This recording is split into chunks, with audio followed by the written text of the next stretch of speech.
Selamat hari Sabat, selamat bertemu kembali kepada seluruh keluarga jemaat Unisdak dan para sahabat.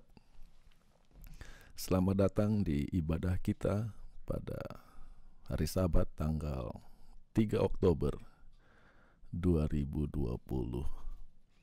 Kiranya ibadah ini akan menjadi berkat bagi masing-masing kita dan menjadi kemuliaan bagi nama Tuhan. Khotbah pada hari Sabat ini judulnya adalah The Beginning of the End. The beginning of the end.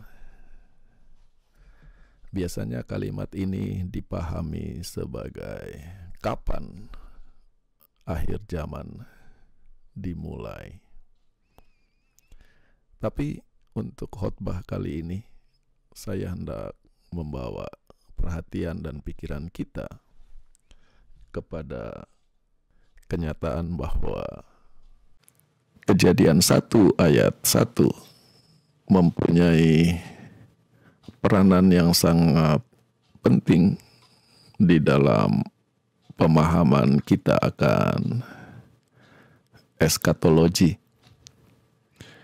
Bahkan Kejadian 1 ayat 1 merupakan dasar atau fondasi. Ayatnya berbunyi,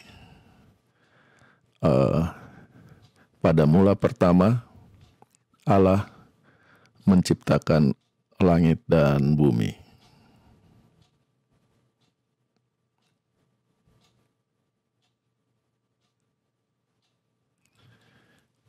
Kalimat yang terlihat sangat pendek dan ringkas,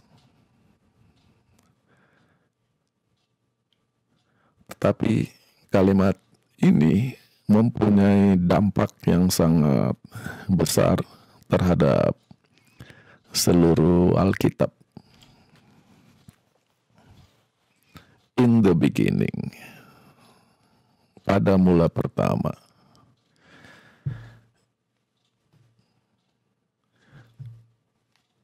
Kita harus memahami bahwa Alkitab ditulis setelah manusia jatuh ke dalam dosa. Bahkan kalau kita mengikuti tradisi yang diyakini oleh orang Ibrani bahwa Nabi Musa adalah penulis buku Kejadian, maka buku Kejadian ditulis ribuan tahun setelah peristiwa penciptaan. Dan apa yang terjadi ketika Musa menulis atau memulai bukunya dengan kalimat in the beginning, bahwa kalau ada sesuatu yang dimulai, akan ada sesuatu yang diakhiri. The beginning implies an ending. Jadi sekarang kita hidup di dunia penuh dengan dosa.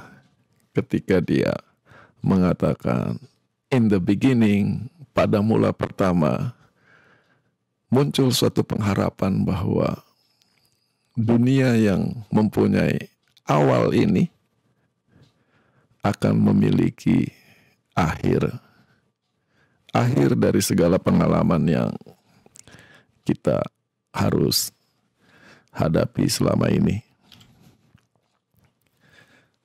Alkitab sendiri mengatakan bahwa langit dan bumi akan berlalu. Para penulis Injil mengutip Tuhan Yesus mengatakan, langit dan bumi akan berlalu, tetapi firman-Ku tidak akan pernah berlalu. Menunjuk bahwa akan ada akhir dari apa yang diawali di Kejadian 1 ayat 1. 2 Petrus 3 ayat 10. Hari Tuhan akan datang bagaikan pencuri di malam hari, di mana langit akan berlalu dengan suatu gemuruh yang sangat dahsyat, ketika segala unsur-unsur akan mencair oleh karena panas yang sangat panas. Dan bumi, dalam Alkitab Bahasa Indonesia dikatakan dengan segala isinya, tapi Alkitab Bahasa Inggris lebih indah. And the works that are in it, dengan segala hasil-hasil karya yang ada di dalamnya akan terbakar. Akhir. Dan tentu saja Wahyu 21 ayat 1, aku melihat langit yang baru dan bumi yang baru. Oleh karena langit yang pertama dan bumi yang pertama yang ditunjuk di Kejadian 1 ayat 1, in the beginning had passed away, telah berlalu. Bicara tentang the ending atau akhir, bahasa Grekanya itu eskatos. Itu adalah yang terakhir, yang paling jauh, yang paling ujung dari waktu atau dari space atau dari derajat. Jadi kalau bicara waktu itu menunjuk kepada waktu yang paling akhir. Kalau bicara wilayah itu ketika kita mencapai ujung dari atau ujung perbatasan dari wilayah tersebut. Kalau bicara derajat atau degree, ketika kita mencapai titik tertinggi dari ukuran. Jadi eskatos itu ketika kita mencapai titik yang terakhir. Nah, eskatologi mengambil dari konsep eskatos adalah doktrin atau ajaran atau keyakinan yang bicara tentang akhir dari sejarah dunia ini. Nah, tadi kita sudah lihat Alkitab dibuka dengan in the beginning, pada mula pertama, awal pertama.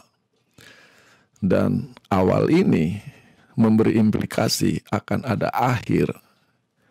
Maka sekarang pertanyaannya adalah, what kind of ending? Akhir yang macam apa? Bagaimana bentuknya? Maka kalimat di Kejadian 1 ayat 1 memberi kepada kita arah dan titik terang akhir yang macam apa yang akan dialami oleh dunia ini.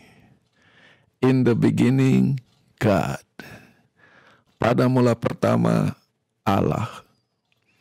Maka sekarang, oleh karena awal dari segala sesuatu dimulai dengan Allah, maka akhir dari segala sesuatu ada di tangan Allah. Oleh karena awal bumi ini dimulai dengan Tuhan, maka bumi ini akan diakhiri dengan atau oleh Tuhan. Dan itu memberi pengharapan kepada kita bahwa Tuhan adalah fokus di dalam biblical eschatology. Dan ini kita bisa lihat bagaimana Alkitab dirancang. Alkitab dibuka dan Alkitab ditutup. Kejadian 1 ayat 1, pada mula pertama Allah. Wahyu 22 ayat 20, ia yang bersaksi tentang semua hal ini berkata, sesungguhnya aku datang segera. Amin. datanglah ya Tuhan Yesus. Sekarang jadi menarik. Yang pertama, Alkitab dimulai dengan Tuhan. Alkitab ditutup dengan janji kedatangan Tuhan. Tetapi kita harus pergi lebih jauh lagi bagi orang yang cermat dan orang yang kritis. Tunggu dulu. Kejadian 1 ayat 1 bicara tentang Allah. Pada mula pertama Allah. Wahyu 22 ayat 20 bicara tentang janji Tuhan Yesus, Lord Jesus, bahwa ia datang segera.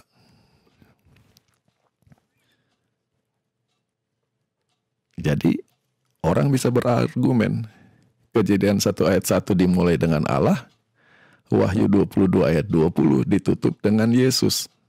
Bagaimana argumen ini bisa diyakini bahwa awal dimulai dengan Tuhan dan ditutup dengan Tuhan? Jawabannya, biblical eschatology tidak bisa dilepaskan dari kristologi. Doktrin Alkitab tentang akhir zaman tidak bisa dilepaskan dari doktrin Alkitab tentang siapa Yesus Kristus. Itulah sebabnya di Matius 16 ayat 13 Yesus bertanya kepada murid-muridnya, kata orang, siapakah anak manusia itu? Kata orang, siapakah aku? Lalu muridnya menjawab, menurut mereka engkau adalah ini. Lalu ayat 15, menurut kamu, menurut engkau, siapakah aku? Ketika kita bicara tentang eskatologi di Alkitab, mau tidak mau kita dihadapkan kepada pertanyaan, siapakah Yesus?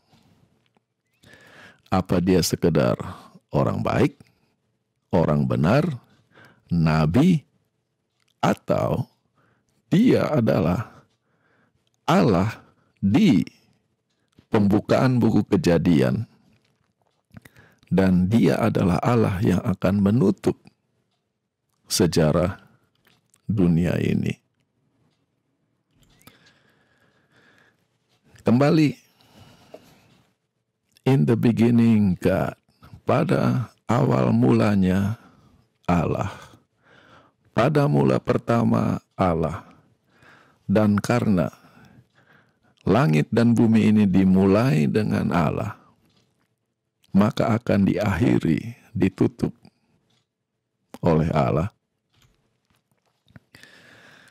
Dan ini jadi penting karena seringkali setiap kali kita mendengar orang membahas eskatologi, hal-hal yang sehubungan dengan akhir dari zaman ini, akhir dari bumi ini, fokusnya adalah kita sebagai manusia, kita sebagai umat Tuhan, kita sebagai gereja.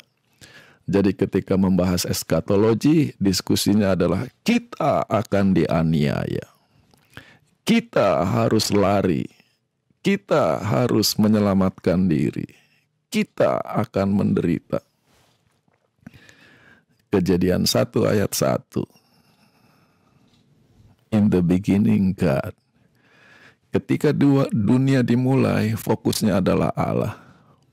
Dan karena fokusnya Allah, akhir dunia ini fokusnya harusnya Allah, bukan kita. Jadi pertanyaannya, apa yang akan Tuhan lakukan? Siapakah Tuhan? Dan tidak berarti bahwa umat Tuhan tidak akan menderita. Tidak berarti bahwa umat Tuhan tidak akan mengalami penganiayaan. Sangat banyak ayat di Alkitab yang bicara tentang topik ini. Tetapi penganiayaan dan penderitaan itu harus dibaca, dilihat di dalam konteks eskatologi. Yang pertama, biblical eschatology. Doktrin Alkitab tentang akhir zaman harus dipahami di dalam konteks pertentangan yang hebat antara kebaikan dan kejahatan, kebenaran dan kejahatan. Itu konteks yang pertama dari biblical eschatology. Ellen White, salah seorang pendiri, saya katakan salah seorang dari para pendiri gereja Advent, dan yang sangat banyak menolong gereja ini melalui tulisan-tulisannya. Ada buku yang ditulis 5 dan diberi nama Conflict of the Ages Series, serial pertentangan segala zaman. Buku-buku itu adalah buku Para Nabi dan Bapa, Para Nabi dan Raja, Kerinduan Segala Zaman, Kisah Para Rasul, dan Pertentangan Besar, The Great Controversy. Bisa dikatakan bahwa kelima buku ini adalah suatu renungan rohani yang ditulis oleh Ellen White mengikuti Alkitab dari Kejadian 1 sampai Wahyu pasal 22. Dan di dalam buku Para Nabi dan Bapa, Ellen White menulis, Alkitab adalah buku pedoman sejarah yang paling baik, the most instructive, yang paling jelas yang dimiliki oleh umat manusia. Kenapa? Karena Alkitab itu berasal secara segar, secara langsung dari mata air kebenaran yang kekal. It came fresh from the fountain of eternal truth. Lebih jauh lagi membahas tentang Alkitab, dia katakan, tirai yang memisahkan antara dunia yang kelihatan dan dunia yang tidak terlihat diangkat. Jadi dalam kehidupan sehari-hari kita tidak tahu ada dunia yang tidak terlihat. Yang kita lihat hanya dunia yang kita lihat. Tetapi dengan membaca Alkitab, kita disanggupkan untuk melihat dua sisi dunia ini.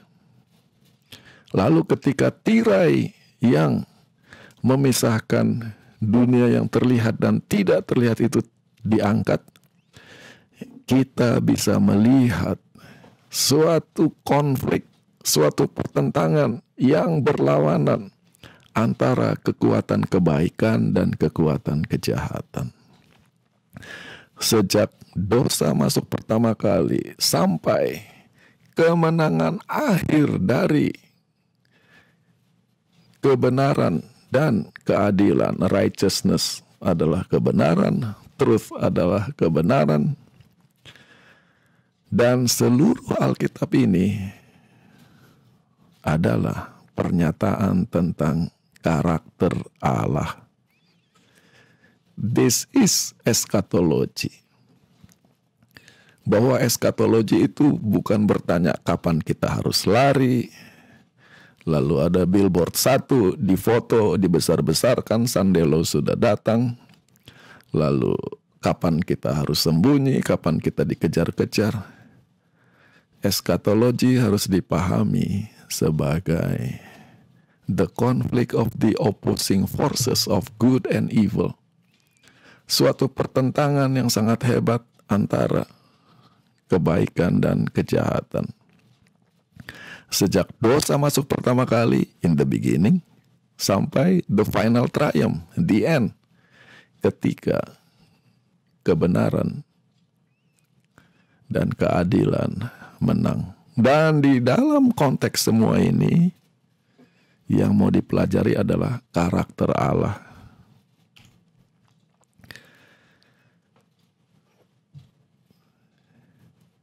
Bicara tentang pertentangan antara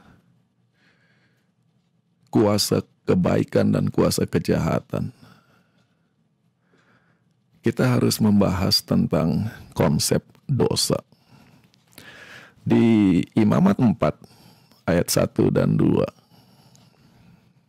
terutama di ayat 2, Tuhan memberi instruksi kepada Musa, apabila seseorang tidak dengan sengaja berbuat dosa, ini bicara tentang korban-korban pengampunan dosa. If a person sins unintentionally, di sini kita lihat kata dosa. Apabila seseorang berbuat dosa secara tidak sengaja.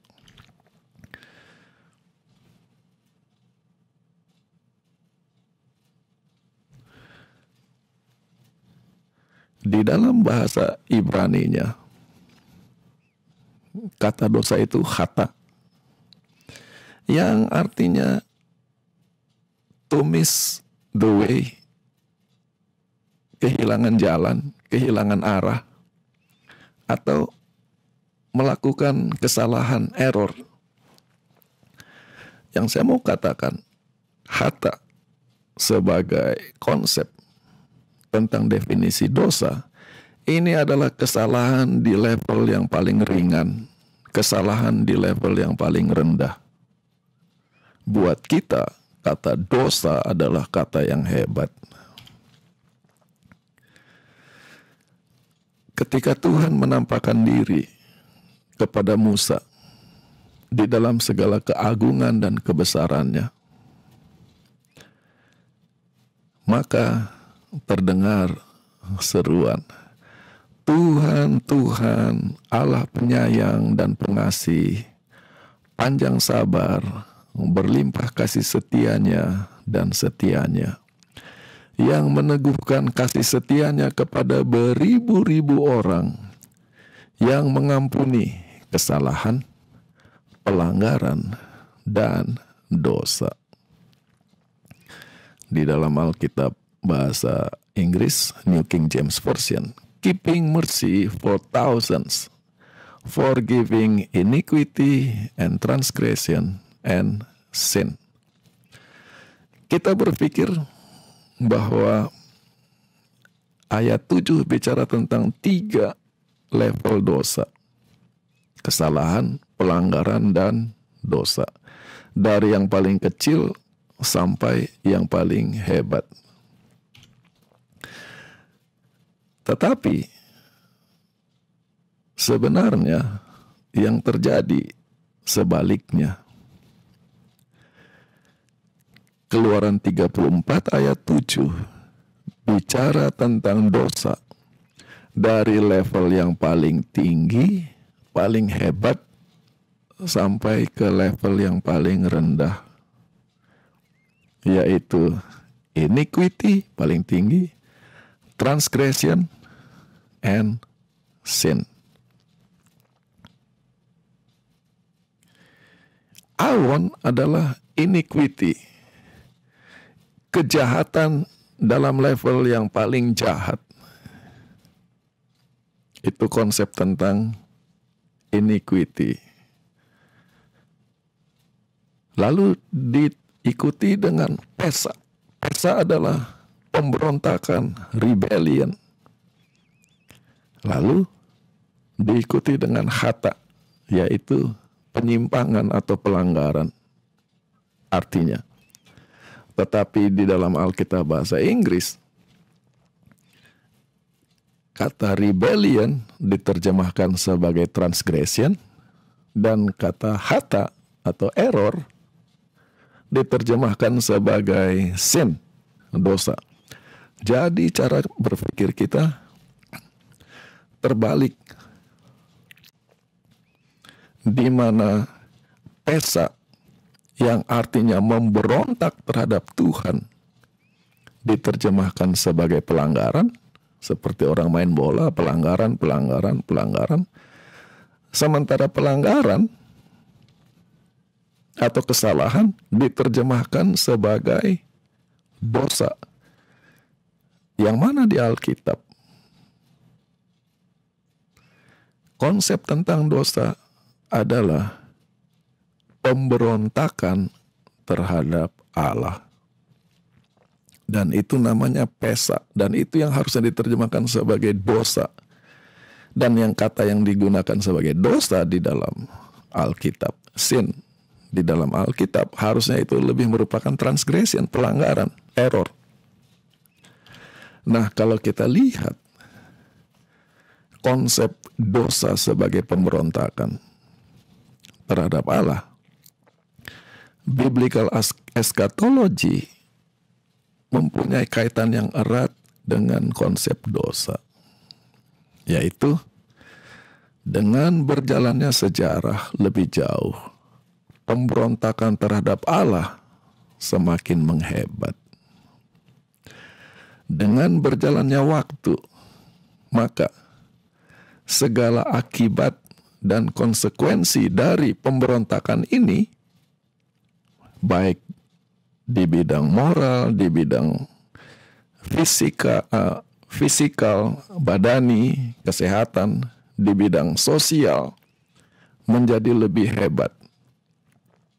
Maka segala penderitaan dan penganiayaan yang kita baca di dalam eskatologi harus dipahami di dalam konteks ini.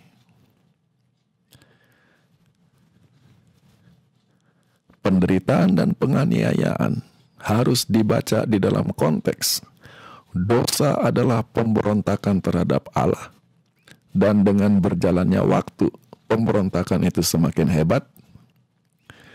Dosa membawa konsekuensi dan akibat, dan dengan berjalannya waktu akibat-akibat dan konsekuensi dosa itu bertambah hebat, termasuk muncul virus-virus yang tadinya tidak ada, termasuk terjadinya bencana-bencana yang tadinya tidak ada oleh karena segala pelanggaran terhadap hukum alam, hukum moral, dan sebagainya. Dan dosa adalah pemberontakan melawan Tuhan. Akibat dari pemberontakan itu bertambah hebat. Yang namanya umat Tuhan hanya kecipratan dari konflik yang hebat ini. Saya coba cari Alkitab kata di dalam bahasa Inggris untuk mencerminkan apa yang mau saya sampaikan. God's people are affected. Umat Tuhan mengalami atau merasakan efek dari pemberontakan ini. Kata efek itu terlalu keras, terlalu hebat. Umat Tuhan itu hanya terimbas. Terimbas itu kita kena akibatnya, tetapi secara sangat minimum. Kita itu kecipratan. Ketika saya coba lihat kamus bahasa Indonesia ke bahasa Inggris, kata kecipratan diterjemahkan sebagai splash. Splash itu airnya masih banyak, sprinkle, kecipratan sedikit. Jadi segala penganiayaan, kesusahan di dalam konteks eskatologi itu hanya imbasan dari konflik antara kebaikan dan kejahatan. Itu hanya cipratan. Kita bukan target dari kesusahan itu. Karena pemberontakan itu melawan Tuhan. Di sini umat Tuhan seringkali dalam bahasa orang Betawi mungkin kegeeran, menganggap kita hebat sekali sampai kitalah target, kita yang akan dikejar-kejar, kita yang akan dianiaya. Itu hanya imbasan terhadap persoalan yang jauh lebih besar. Dan apa yang terjadi terlihat dari pengalaman murid-murid Yesus. Ketika Yesus berdoa di Taman Getsemani, dan orang-orang mencari dan menangkap dia. Yang dicari itu Yesus. Tetapi yang lari terbirit-birit, yang lari pontang-panting, yang sembunyi dan ketakutan, murid-muridnya. Padahal mereka bukan target sama sekali.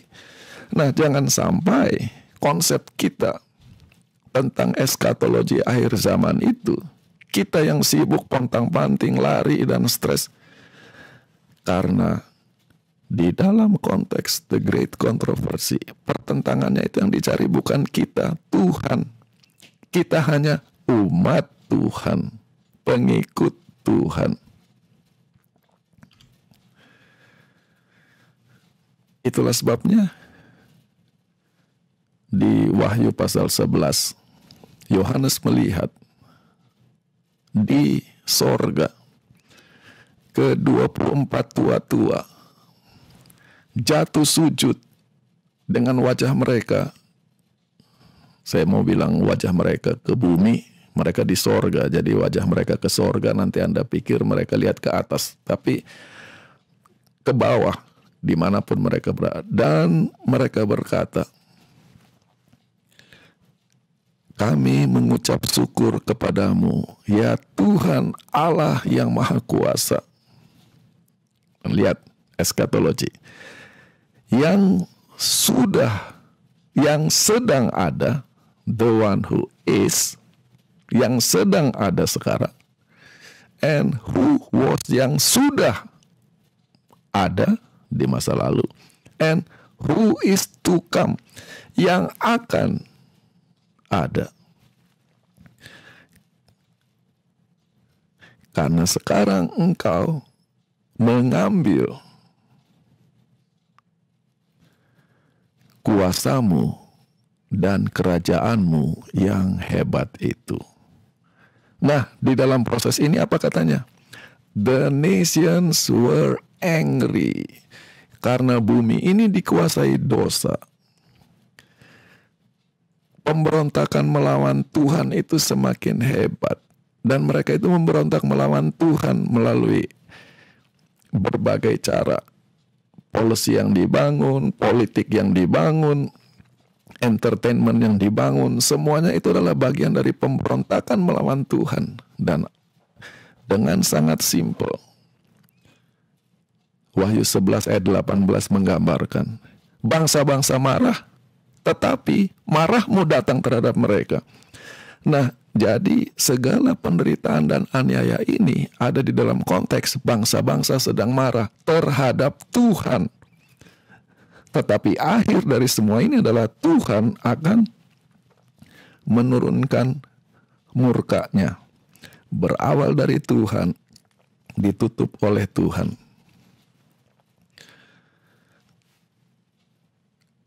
Maka sekarang yang namanya biblical eschatology, kalau dibaca di dalam konteks Kejadian 1 ayat 1, Tuhan adalah fokus dari segala sesuatu.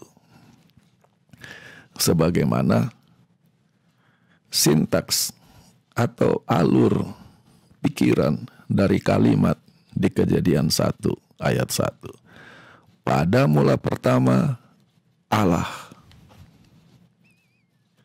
Dan Allah ini menurut Wahyu 11 tadi sudah ada, sedang ada, dan akan tetap ada. Eskatologi harus dibaca dalam konteks tersebut. Tapi kalau ada orang yang bisa baca Alkitab dalam bahasa Ibrani, mereka akan ketawa. Khotbahnya nggak betul itu, karena struktur ayat di dalam bahasa Ibrani tidak mengatakan in the beginning God, pada mula pertama Allah. Di dalam bahasa Ibrani ayatnya mengatakan Bereshit bara Elohim. In the beginning He created. Who is creating? God. Jadi di dalam bahasa Ibrani kata kerja menciptakan muncul lebih dulu dari subjek, yaitu Allah yang melakukan tindakan penciptaan itu. Jadi time element pada mula pertama menciptakan. Apa yang dia lakukan? Siapa yang menciptakan? Allah. Itulah struktur ayatnya di dalam bahasa Ibrani. Tapi dalam Alkitab bahasa Inggris, bahasa Indonesia, strukturnya dibalik. In the beginning God, pada mula pertama Allah. Kenapa demikian? Ini adalah benturan budaya dan cara berpikir. Di dalam banyak budaya, kualitas tindakan atau perbuatan seseorang itu ditentukan oleh identitas dan pangkat dan kekuasaan dari yang melakukan tindakan itu. Contoh sederhana, pendeta berkhotbah. Karena yang berkhotbah pendeta, khotbahnya pasti benar. Wali kota membuat peraturan. Karena yang membuat peraturan itu wali kota, peraturannya pasti benar. Itu lebih merupakan harapan daripada kenyataan. Kita harapkan semua pendeta khotbahnya benar. Tapi apakah pasti setiap pendeta pasti benar? Disinilah Hebrew thinking terbalik. Di dalam cara berpikir Ibrani, identitas seseorang itu ditentukan oleh tindakan-tindakannya dan perbuatan-perbuatannya. Itulah sebabnya Kejadian 1 ayat 1 dimulai dengan pada mula pertama menciptakan, dan yang menciptakan itu siapa? Allah. Maka wibawa Allah itu ditentukan oleh kemampuannya untuk mencipta. Sementara dalam banyak budaya, orang rebutan kepengen punya jabatan walaupun tidak punya performance, karena jabatan dan identitas menentukan kualitas perbuatannya. Itu yang mana? Itu sangat berbahaya. Bisa saja kita taruh orang gila jadi pimpinan, keputusannya akan gila semua. Itu sebenarnya dalam Hebrew thinking, identitas seseorang itu ditentukan oleh perbuatan-perbuatannya, pemikiran-pemikirannya, pilihan-pilihannya, dan tindakan-tindakannya, bukan status dan jabatannya. Dan cara berpikir Alkitab itu sangat logis di seluruh Alkitab. Saya kasih contoh saja satu, Mazmur 103. Pujilah Tuhan, hai jiwaku. Jadi ini adalah panggilan kepada diri sendiri. Pujilah namanya yang kudus. Pujilah Tuhan, hai jiwaku. Kalau di dalam pemikiran budaya-budaya banyak di dunia ini, kenapa kita memuji Tuhan? Karena Dia Tuhan, selesai. Dalam Hebrew thinking, kenapa Tuhan layak dipuji? Dia yang mengampuni segala kejahatanmu. Ingat sekarang, iniquity is the highest level of sin. Ia yang menyembuhkan segala penyakitmu. Ia yang menebus hidupmu dari kehancuran. Ia yang memahkotai engkau dengan kasih setia dan kemurahan. Ia yang memuaskan mulutmu dengan hal-hal yang baik. Jadi status Tuhan itu ditentukan oleh apa yang dilakukannya. Panggilan memujinya cuma 3. Bless the Lord, bless His holy name, bless the Lord. Daftar apa yang dilakukannya lebih banyak lagi. Identitas seseorang ditentukan oleh kualitas perbuatan dan tindakannya, bukan ditentukan oleh jabatan atau statusnya. Nah, dengan demikian kita kembali ke Kejadian 1 ayat 1 sebagai landasan biblical eschatology. In the beginning God, pada mula pertama Allah. Karena bumi ini berawal dengan Allah, maka bumi ini akan diakhiri oleh Allah. Implikasinya. Maka pertanyaan sekarang, Allah macam apa? Menjawab itu, kata berikutnya di dalam kalimat Kejadian 1 ayat 1. In the beginning God created. Pada mula pertama Allah menciptakan. Menjawab pertanyaan, Allah macam apa? Kata kerja to create, mencipta, dalam bahasa Ibrani-nya bara, artinya adalah memunculkan sesuatu, menghasilkan sesuatu dari yang tidak ada jadi ada. Ini jadi penting. Kalau orang membangun rumah, memang tadinya tanah itu kosong, tetapi kayu diambil dari tempat lain, batu diambil dari tempat lain, semen diambil dari tempat lain, ada bahannya. Itu bukan creating. Di dalam Alkitab, kata bara, to create, hanya Allah yang bisa melakukan, karena tidak ada bahannya. Dari tidak ada jadi ada. Dan apa yang diciptakan, apa yang dibuat dari tidak ada jadi ada. The heavens and the earth. Bukan bikin mobil, bukan bikin rumah, bukan bikin gedung. Langit dan bumi.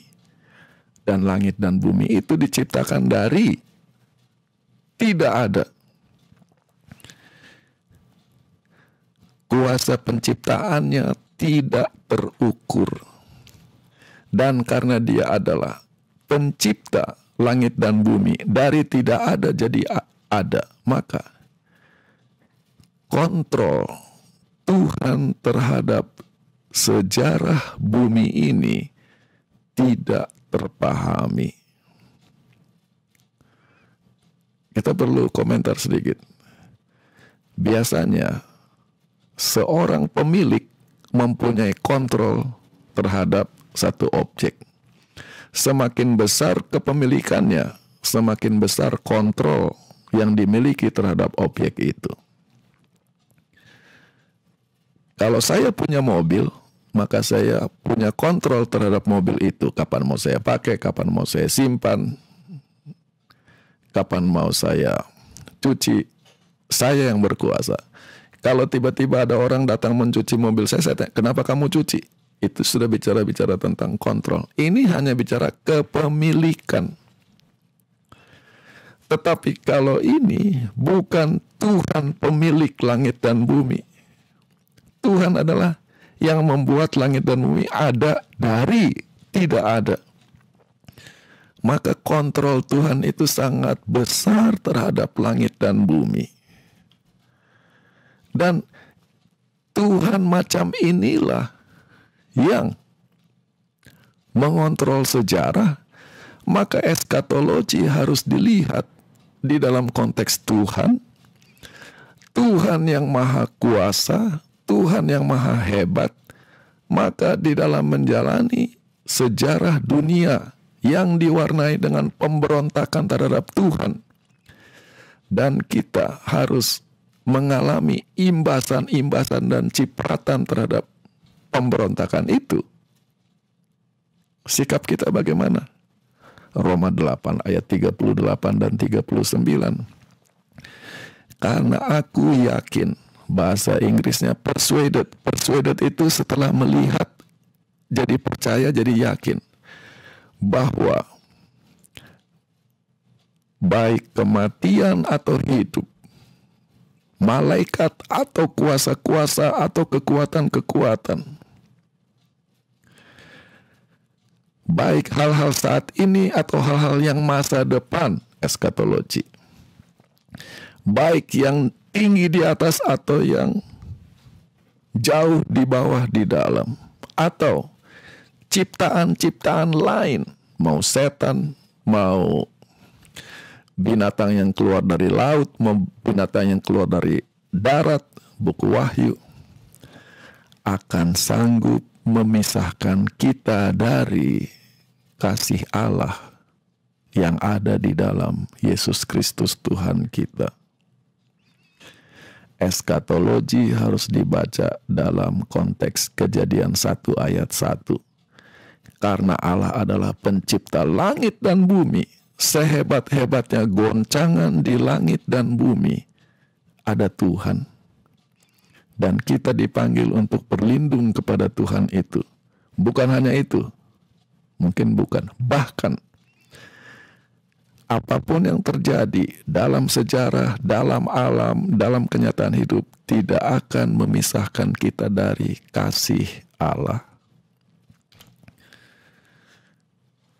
Di Wahyu 4, kembali, ke-24 tua-tua sujud dan berkata, Engkau layak ya Tuhan untuk menerima kemuliaan, penghargaan, dan kekuasaan. Kenapa? Karena Engkau mencipta segala sesuatu, dan oleh kehendak-Mu mereka ada dan tercipta. Ini adalah kunci eskatologi. Engkau menciptakan segala sesuatu. Sampai setan pun ciptaan Tuhan. Dan setan pun ada di bawah kontrol Tuhan. Benar dia ciptaan, benar dia di bawah kontrol. Tapi dia bisa memberontak. Tapi kita harus ingat, dia itu eksis hanya karena by your will. Kalau Tuhan mau dia berhenti eksis, selesai. Di dalam belajar eskatologi kita terlalu membesar-besarkan setan, bala tenteranya, kekuatan-kekuatan. Kita lupa bahwa mereka semua itu eksis by God's will. Karena dia pencipta segala sesuatu. Ini adalah bahasa Kejadian 1 ayat 1.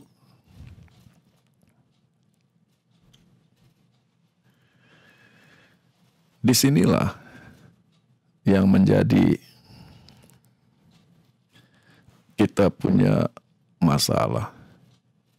Ketika kita belajar eskatologi, kita langsung lompat ke buku Daniel, kita langsung lompat ke buku Wahyu. Dan di buku Wahyunya pun kita lompat ke ayat yang bikin takut dan bikin susah.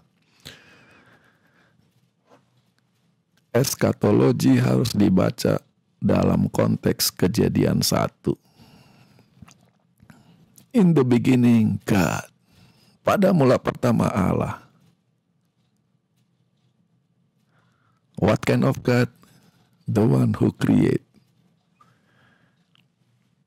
What is the space of his creation? Langit dan bumi. Lalu di ayat 2. Bicara sebelum penciptaan, bumi itu tidak berbentuk, kosong, gelap, kembali. Dengan perjalanan sejarah dunia, oleh karena dosa pemberontakan terhadap Tuhan, maka bumi ini jadi tidak berbentuk, hidup ini jadi kosong, kita secara rohani dan secara pikiran gelap, dengan segala yang terjadi. Tetapi ceritanya tidak berhenti di situ. Di ayat 3 Tuhan berkata, jadilah terang, dan terang pun jadi.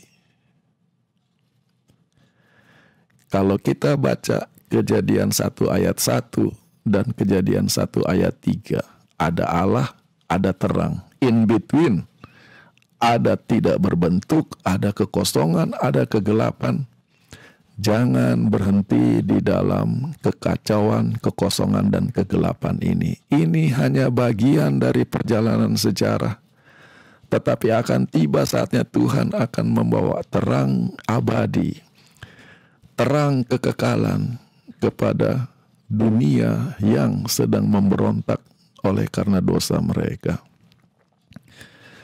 Mengomentari tentang akhir sejarah dunia, Ellen White menulis dalam buku The Great Controversy, "No human pen can portray the sin."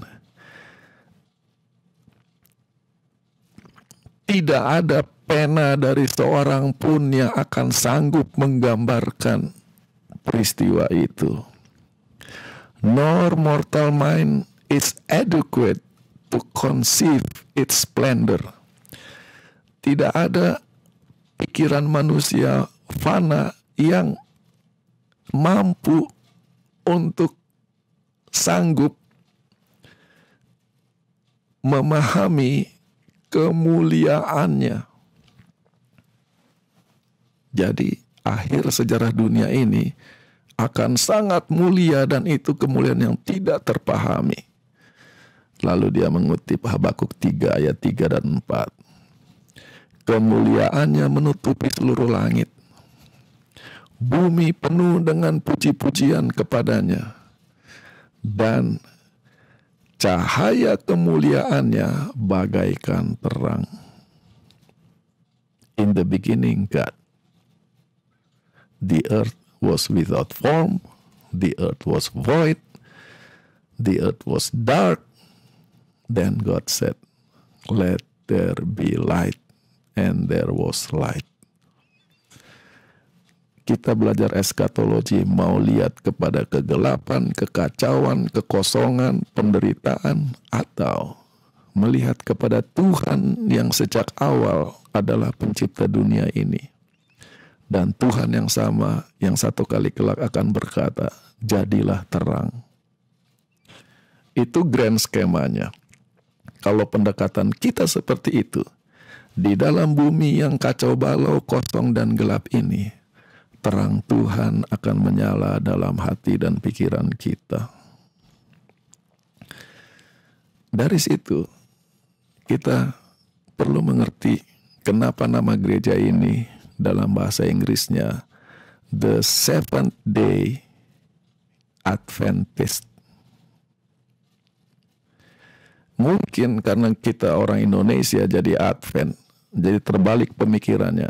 Gereja Masehi Advent hari ke-7. Kita bicara Advent dulu, baru bicara hari ke-7. Yang mana logika dalam bahasa Inggrisnya, Seventh Day dulu, baru Adventisnya. Itulah sebabnya orang Advent bicara tentang akhir zaman terus. Padahal The Seventh Day di dalam nama Seventh Day Adventist menunjuk kepada hari ke-7. Dan hari ke-7 itu bukan menunjuk kepada Keluaran 20 ayat 8 sampai 11 hukum tentang hari Sabat. Hari ke-7 itu menunjuk kepada penciptaan dunia. Permulaan dunia, di mana Tuhan adalah awal dari segalanya. Itu hari ke-7 ke belakang. Dan melihat ke depan, Advent, kedatangan Tuhan, menunjuk kepada akhir dari segalanya. Dan karena awal itu berasal dari Tuhan, akhir itu di tangan Tuhan, maka Ia adalah yang awal dan yang akhir. Wahyu pasal 11 lebih lengkap. Ia yang sudah ada, Ia yang sedang ada, dan Ia yang akan tetap ada. Maka di dalam konsep The Seventh Day Adventist, eskatologi tanpa baca Kejadian 1 ayat 1 akan hilang. Kita jadi stres, kita jadi ribut tentang tanda ini, tanda itu, dan selalu ujung-ujungnya kapan kita lari, kapan kita dianiaya. Itu bukan fokus biblical eskatologi. Kiranya Tuhan memberkati kita semua. Mari kita berdoa. Tuhan, terima kasih untuk kesempatan pada hari Sabat ini. Kami bisa berbakti, dan bukan hanya berbakti, kami bisa baca Alkitab. Kami hidup saat ini di tengah-tengah suasana di mana pandemi berlarut-larut dan bumi semakin kacau, orang semakin bingung, spekulasi bermunculan, dan bincangan tentang akhir zaman jadi marak. Tapi biarlah dengan membaca Alkitab dalam konteks Kejadian 1 ayat 1, bahwa Engkau adalah Allah di atas segala sesuatu, akan memberi kepada kami keteduhan, ketenangan, keyakinan, dan iman. Di dalam nama Tuhan Yesus kami berdoa. Amin.